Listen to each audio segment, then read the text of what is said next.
క్రితం కాకినాడ పట్టణంలో తెల్లవారుజామున కాసేపు నడిచి ఇంటికి వస్తుంటాను. నేను నడిచి ఇంటికి వచ్చేస్తున్నప్పుడు ఓ పిచ్చివాడు ఎదురొస్తున్నాడు. మంచి ఉగ్రంగా ఉన్నాడు, ఏదో అరుస్తూ. లోపల ఏదో భావన ఉంది, ఏదో గతంలో అది గుర్తొచ్చింది. నేను కొంచెం తప్పుకుందాం, ఎందుకైనా మంచిది అని కొద్దిగా యువతల నుంచి నడవడానికి ప్రయత్నం చేశాను.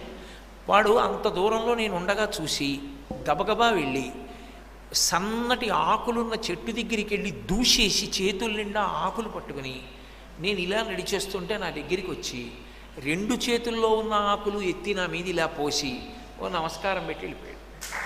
అంటే అతని మనసులో ఏదో భావన కలిగింది. అతనికి అకస్మాత్తుగా ఏదో చేతిలోకి ఏదో పదార్థాన్ని పువ్వులో ఏవో తీసుకుని ఒక్కసారి పోసి నమస్కరించాలని అనిపించింది.